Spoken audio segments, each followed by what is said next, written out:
O poder do perdão. Se observares, Senhor, iniquidades, quem, Senhor, subsistirá? Contigo, porém, está o perdão para que te temam. Salmo 133, 4. Há um verdadeiro abismo existencial entre Deus e todas as criaturas. Ele é o Criador onipotente, eterno, enquanto tudo que foi criado faz parte de uma existência mantida por Ele. Essa simples compreensão já submete todas as coisas visíveis e invisíveis, animadas e inanimadas, morais e não morais, à completa e total dependência dele. Como podemos compreender a realidade de um ser que nunca nasceu, nunca cresceu, nunca se desenvolveu, nunca cansou, nunca descansou, nunca necessitou de algo? De fato, Deus é completamente diferente de nós em sua essência. É causa absoluta de todas as coisas, em quem todas as coisas criadas subsistem. Essa distância abissal existe ainda que consideremos os seres que se mantiveram perfeitos, como os anjos que não caíram. É a distância infinita que separa o Criador da criatura. No entanto, há outra relação de infinitude que separa os seres humanos de Deus, aquela expressa no distanciamento, oposição e antítese entre santidade e pecaminosidade, entre perfeição e condenação. Está na essência de Deus o padrão de tudo que é perfeito, santo e puro. Por outro lado, o ser humano que foi criado em harmonia com esse padrão optou por ser padrão para si mesmo, aleatório, difuso, confuso. Ainda que por vezes opte por algo que parece se alinhar com Deus, o faz em outra perspectiva, centrando sua própria vontade, seu próprio ser. Deus permitiu que Adão caísse e com ele toda a humanidade. Não sobrou qualquer ser humano que não esteja contaminado com o vírus da rebelião, da autodivinização, da busca da glória pessoal, da vida para si mesmo. Por isso, o questionamento do salmista é tão totalizante, tão pleno, tão terrível. Denota a danação natural que todo ser humano merece. A atitude de Deus para com o ser humano caído é de pura graça. Uma vez que sua ira não é sentimental, entendemos como ira e graça convivem literal e implicitamente no ser divino. Sua graça é a disposição de fazer bem mesmo àqueles que não merecem. Sua ira, ao contrário de ficar gritando descontrolado, tomado por um sentimento raivoso, é simplesmente a retribuição ao pecado no devido momento. Dessa forma, fica evidente que a ira de Deus é modelada por sua graça, pois se não fosse esta, aquela seria aplicada de uma vez por todas e definitivamente, no exato momento da queda do homem. No entanto, pela graça de Deus, foi permitido ao ser humano estabelecer vida como se fosse autônoma, criando seus próprios conceitos, muitos deles opostos aos do Criador.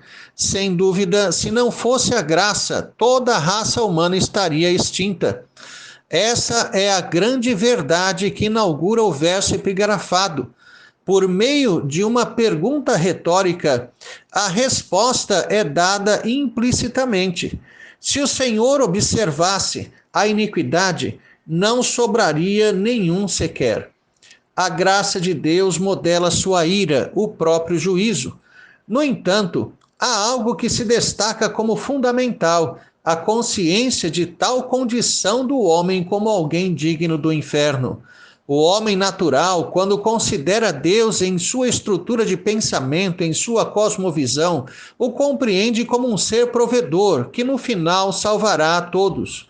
O ser humano se vê como imperfeito, mas geralmente não o suficiente para que se perca.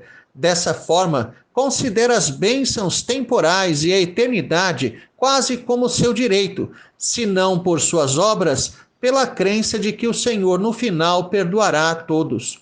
A pergunta feita pelo salmista é mecanismo proposital que leva à reflexão. É para que pensemos: se o Senhor exercesse sua justiça, todos estariam condenados. Essa verdade deve ser interiorizada, jamais esquecida, exatamente para que percebamos o maior poder de todos, aquilo que deve levar céus e terra a tremer e temer, o poder do perdão. Já imaginaram isso? O poder de determinar a eternidade não apenas de uma pessoa, mas de todos os que caíram? Qual seria a sua atitude diante de alguém que tem seu destino eterno nas mãos? Seria alguém que você temeria? Um dos maiores perigos, mesmo para o crente, é se acostumar com a graça de Deus, é permitir que ela perca o brilho.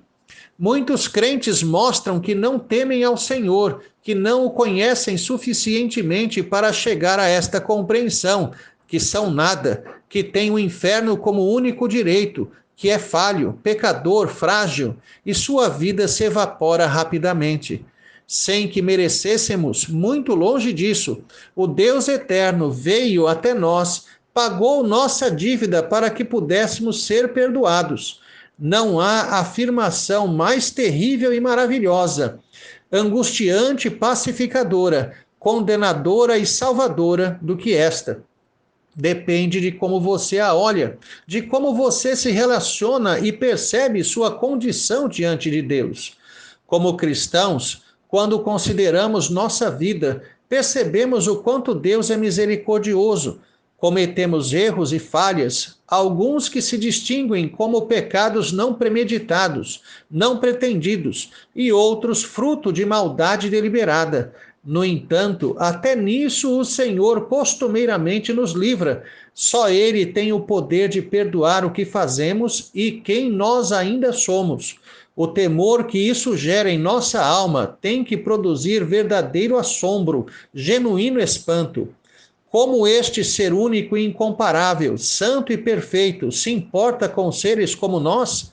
Tal conhecimento é maravilhoso. A Ele toda a glória pela salvação eterna e por suas intervenções em nossa vida. Tenha um excelente dia na presença de Deus, Reverendo Jair de Almeida Júnior.